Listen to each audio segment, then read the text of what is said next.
Hi అండి అందరికీ. ఇవాళ మనం టమాటా రైస్ చేసుకుందామా. దాంట్లోకి కావాల్సినవి ఉల్లిగడ్డలు, మిరపకాయలు, కొంచెం కొత్తిమీర ఆకు, మన రైస్లోకి సరిపడా టమాటాలు, దాంట్లోకి టేస్ట్కి తగ్గ కొన్ని మసాలాలు తీసుకుందాము. నానబెట్టుకున్న రైస్ కూడా తీసుకోవాలి. స్టవ్ అనేది వెలిగించుకొని మనం ఏదైతే దేంట్లో చేసుకోవాలనుకుంటున్నామో దానికి సరిపడా గిన్నె అనేది పెట్టుకున్న తర్వాత కొంచెం వేడెక్కినాక నూనె అనేది పోసుకోవాలి. ఎంత నూనె అవసరమవుతుందో అంతే పోసుకొని, కొంతమంది ఎక్కువ వాడతారు, కొంతమంది తక్కువ వాడతారు. నూనె అనేది వేడెక్కిన తర్వాత ఉల్లిపాయలు, మిరపకాయలు అనేది వేసుకుందామండి. వేసుకున్న తర్వాత అవి మంచిగా ఈవెన్గా కొంచెం వేగాలి. వేగిన తర్వాత మనము వేగనివ్వాలి. వేగినాక మనం మసాలాలు అనేటివి వేసుకుందాము. మసాలాలు కూడా కొంచెం వేగిన తర్వాత అదే అండి మీరు అనుకునే గోల్డెన్ బ్రౌన్ కలర్ వచ్చిన తర్వాత మనం దాంట్లోకి కొంచెం పసుపు వేసుకుందాము. పసుపు వేసుకున్న తర్వాత పసుపు అనేది కూడా కొంచెం వేగాలండి నూనెలో.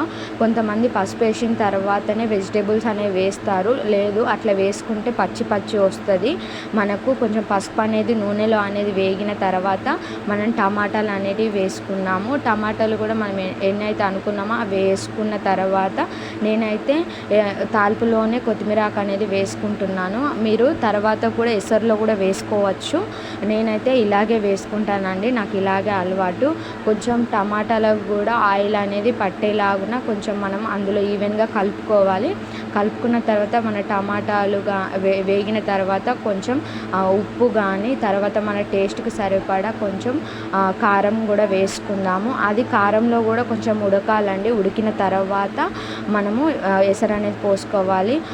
కొంతమందికి అన్నం అనేది ఉడకది, కొంతమందికి లూజ్ అనేది వస్తుందండి. అట్లా రాకుండా మనం రైస్కి ఎలాగో నీళ్ళు పెడతామో అలా కొలుచుకొని నానబెట్టుకోవాలి. అదే రైస్ అనేది మనం ఎసరుగా కూడా పోసుకుంటే మనకు విటమిన్స్ పోకుండా మనకు వస్తుంది.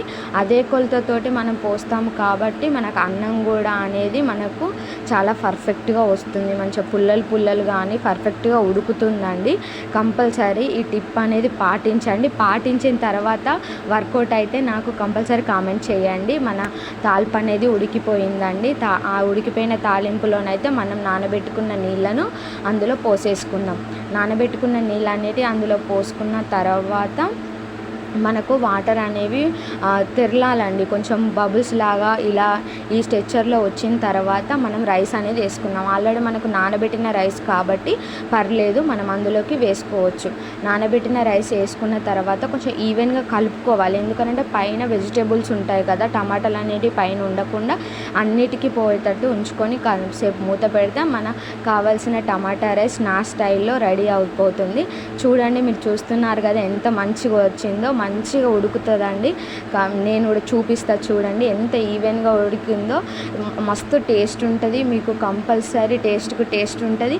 విటమిన్స్ కూడా పోకుండా సూపర్ వస్తుందండి. Compulsory please do subscribe my channel. Thank you. Bye.